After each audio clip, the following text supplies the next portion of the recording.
우버거님은 왜 승무원이 되고 싶으셨나요? 항공사 지원 횟수 좀 알려주세요. 승무원 면접 준비 어떻게 하셨나요? 면접 후기 썰 좀 들려주실 수 있나요?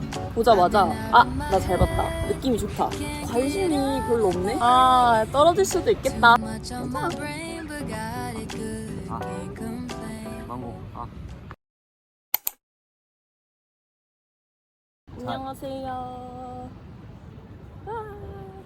저희는 지금 신혼여행이 아니지. 또 신혼이야? 아직 신혼이긴 하지. 결혼기념일 3주년 여행으로 방콕을 왔습니다. 저희는 그래서 지금 수영장에 있어요. 여러분이 궁금해하시는 우버거님의 Q&A를 한번 시작해 보겠습니다. 제가 네. 질문 드릴게요. 망고 먹으면서 해야지. 저도 한 입만 주시면 안 돼요? 네. 완전 맛있다. 1번 우버거님은 왜 승무원이 되고 싶으셨나요? 저는 어렸을 때부터 꿈이 엄청 많았어요. 그래서 막 연예인도 하고 싶었고 패션 디자이너 엄청 다양한 꿈이 많았는데 친구들이 그 중에서 뭔가 너 승무원 되게 잘 어울린다 이런 소리를 되게 많이 들었거든요. 그래서 승무원이라는 직업도 있구나 그냥 그때는 막연하게 생각했죠. 근데 제가 이제 고등학교 2학년 때부터 진짜 엑소에 엄청 빠졌었단 말이에요. 그래서 그냥 비행기 타면은 연예인 많이 볼 수 있겠다. 그러면 엑소 많이 볼 수 있지 않을까? 그렇게 생각해서 승무원이 됐는데 생각보다 많이 못 봤고 엑소는 단 한 명도 보지 못했습니다. 아무튼 그렇습니다. 항공사 지원 횟수 좀 알려주세요. 저는 대학교를 졸업하고 지원을 시작했는데 제가 이제 2년제 항공과를 나왔거든요. 2년제 졸업해서 22살부터 아시아나 1회, 에어서울 1회, 대한항공 1회 이렇게 딱 3개 항공사만 지원을 했었습니다.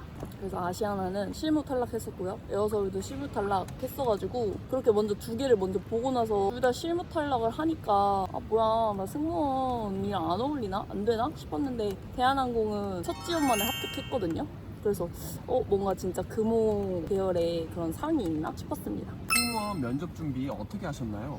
면접 준비는 항공과를 준비할 때부터 이제 면접 준비를 시작한 건데 제가 고등학교 3학년 때부터 승무원 학원을 다녔거든요. 항공과에 입학을 해가지고 2년 동안 학교 면접 수업을 진짜 엄청 열심히 들었습니다. 영어 면접 수업도 있었거든요. 자기소개 지원 동기는 뭐 거의 그냥 자고 이렇게 딱 일어나서도 툭 치면은 그냥 술술술술술 나올 수 있도록 그냥 표정, 말투 하나하나까지 다 완벽하게 연습을 했었고요. 방학 때는 토익 학원 다녔는데 왔다 갔다 할 때 편도로 20분이 걸렸거든요.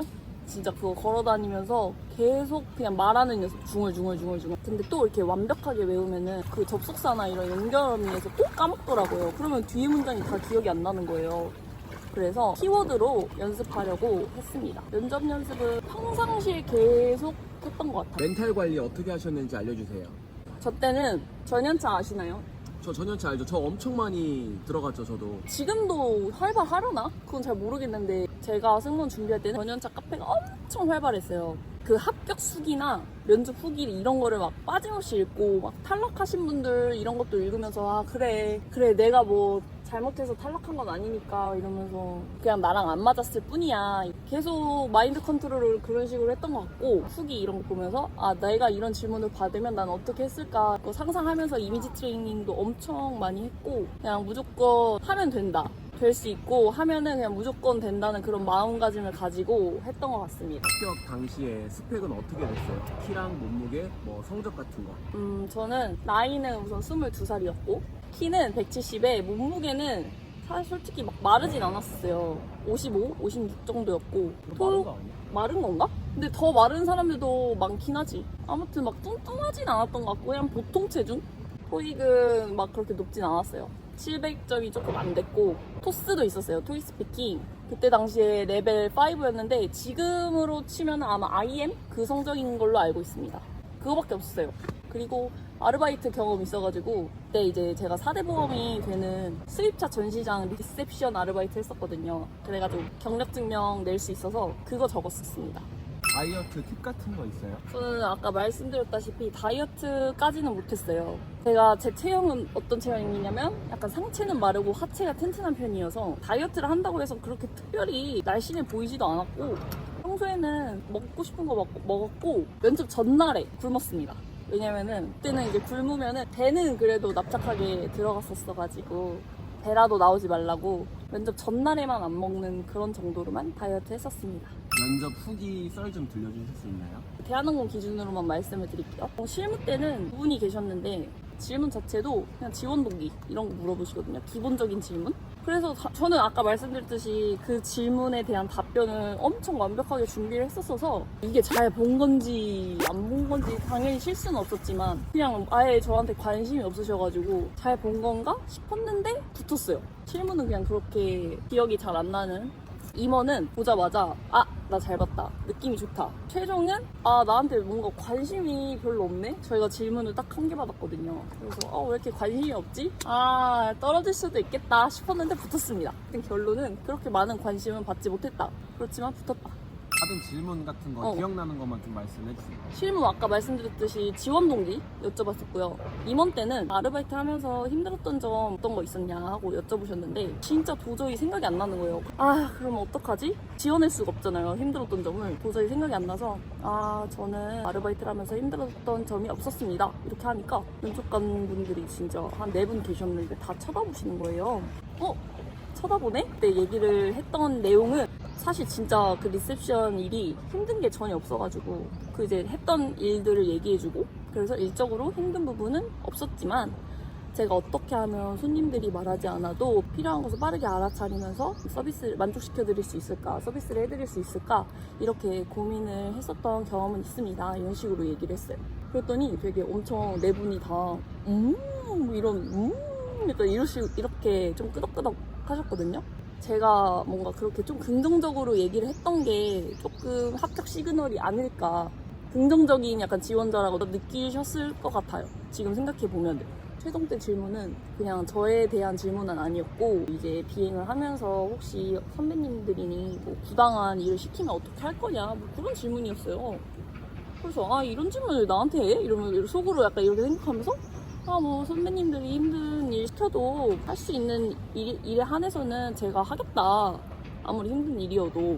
지금 생각해보면 그냥 긍정적인 지원자 느껴지지 않았을까. 이렇게 하니까 그냥 또 웃으면서 끝났어요. 그냥 되게 허무하게 끝났었어요. 면접 꿀팁 있으면 소개시켜주세요. 면접 꿀팁. 저 기준으로 긍정적인 지원자라는 거를 어필했던 것 같고 나는 시키면 내가 다 잘하고 뭔가 이런 느낌으로 좀 면접을 봤었고 그리고 제가 개인적으로 생각드는 거는 어쨌든 활짝 웃고 자연스럽게 웃고 웃는 거는 그냥 기본이고 어떻게든 최대한 나를 볼 수 있게 만들어야 되는 것 같아요. 어쨌든 면접관분들은 진짜 많은 지원자들을 만나니까 얼마나 힘들고 지루하겠어요.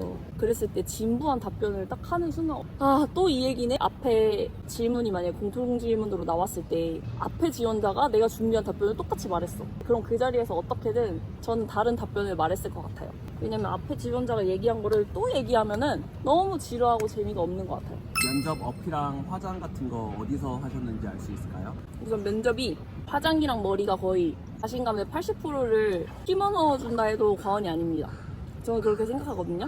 머리나 화장이 마음에 안 들고 좀 잘 안 되면은 되게 위축된단 말이에요. 근데 그게 또 면접까지 이어지니까 평소에 내가 어떤 색조가 어울리고 어떤 화장이 어울리는지 뭐 어떤 부분으로 머리는 어떻게 가르마를 타야 하는지 그런 거를 좀 알고 있어야 샵을 가서도 선생님들한테 저는 이렇게 해서 이렇게 해야 합니다. 이렇게 명확하게 말해주는 게 제일 좋거든요.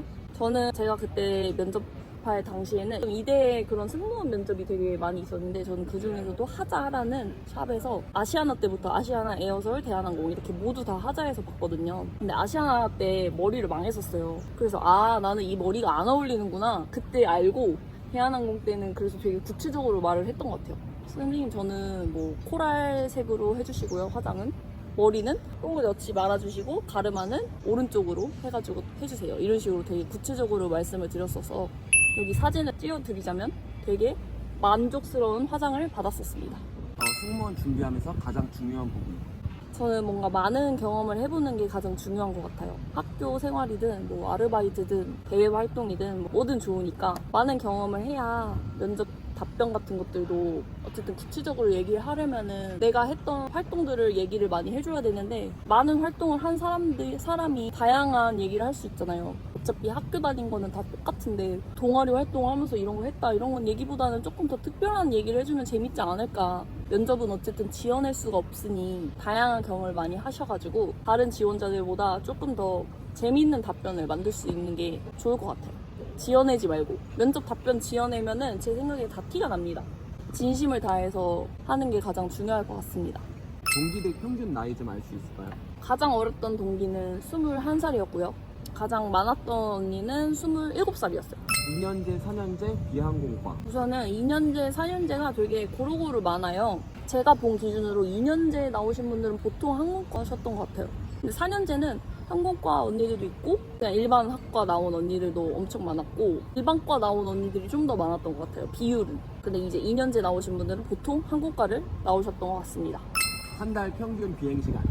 한 달 평균 비행시간 코로나 때 그냥 제외하고 80에서 90 정도 했고 저희 인턴 때는 진짜 바빴거든요. 그래서 거의 100시간 찍은 적도 있지. 뭐 보통 어쨌든 8, 90시간 정도 하고 있는 것 같아요. 매달 월급 차이가 큰 편인지. 네, 엄청 커요. 대한항공은 아직도 홀수달, 짝수달이 월급이 되게 달라가지고 홀수달 돈이 너무 적어서 그 짝수달 돈이 많이 들어오면은 돈을 많이 모아놔야 돼요. 왜냐면 홀수달에 돈이 적게 들어오기 때문에 되게 많이 차이가 납니다. 2년제, 4년제 진급. 2년제, 4년제랑 진급의 차이가 있어요. 4년제를 나오신 분들은 인턴 포함 3년 일하면은 이제 그 다음 해에 진급하고 2년제를 나오신 분들은 인턴을 포함해서 5년을 일해야 이제 그 다음 해가 진급해예요. 유버거님이 생각하는 대한항공의 장점과 복지. 국내 항공사랑만 비교를 하자면 대한항공이 가장 노선이 많고 다양하고 계절마다 이제 취향하는 노선들도 바뀌기 때문에 유럽, 미주, 동남아 이렇게 다 다양하게 다닐 수 있는 점이 가장 제가 느끼는 장점인 것 같고 그리고 기종이 진짜 많아요.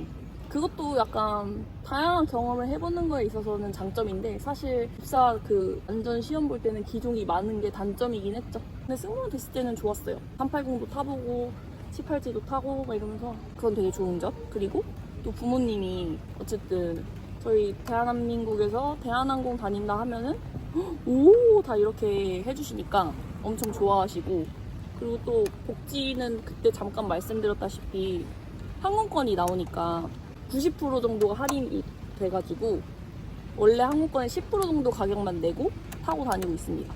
어떻게 되냐면 남편이랑 저랑 이제 결혼을 했잖아요. 어쨌든 제가 그만둬도 남편의 복지로 저까지 쓸 수 있어요. 저희 부모님까지.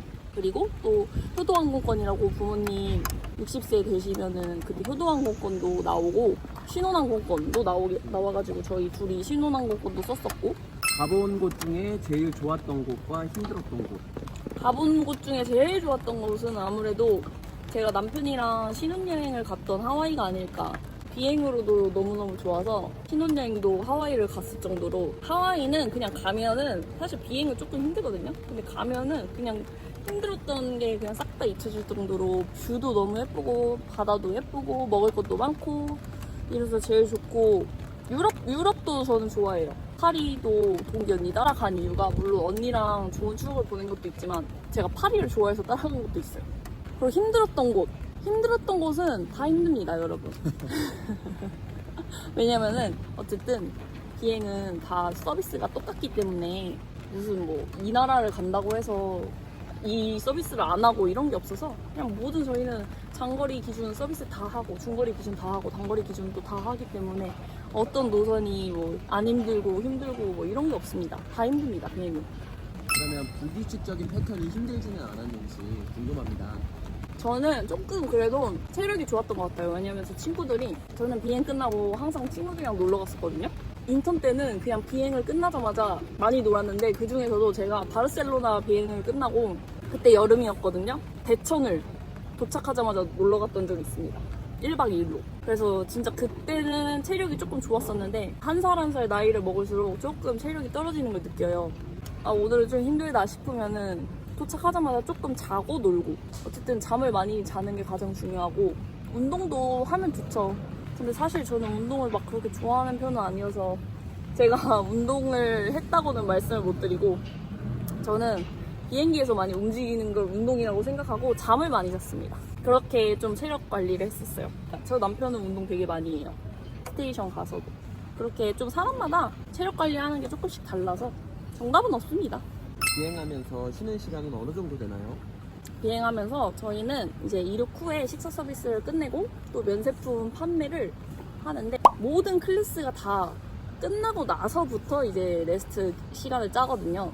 그래서 레스트를 딱 2조로 짜서 교대로 밥을 먹고 이제 레스트를 가는데 10시간 비행을 하면은 보통 약 2시간 정도? 그날 비행 상황에 따라 다르긴 한데 어쨌든 평균적으로는 그 정도인 것 같고 저는 거의 벙커에 들어가자마자 완전 머리 딱 대자마자 잘 잤어요. 팀 여동생이 있다면 대한항공 객실 승무원 추천하는지 궁금합니다. 진짜 거짓말은 아니고요. 이 승무원이라는 일을 너무 좋아했었기 때문에 진짜 너무너무 추천하고 저는 그래서 제가 남동생이 있거든요. 그래서 남동생한테도 진짜 계속 승무원 해봐라 해서 정말 추천하는 일이고 젊은 나이에 이렇게 많은 나라를 다니면서 경험할 수 있다는 게 진짜 가장 큰 장점인 것 같아요.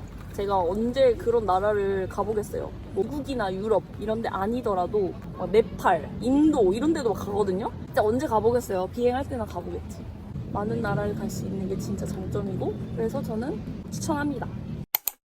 이 정도로 준비를 해봤는데 어떠신가요? 여기서 만약에 궁금한 거 있으시면 댓글로 달아주세요. 제가 최대한 답변해드리고 승무원 얘기는 이 영상으로 마치겠습니다. 오늘 도와주셔서 감사해요, 제 남편님. 수영을 못했어요. 망고나 드세요. 주세요. 주세요. 아, 주세요. 아, 얼굴 안 나와? 얼굴 가리기.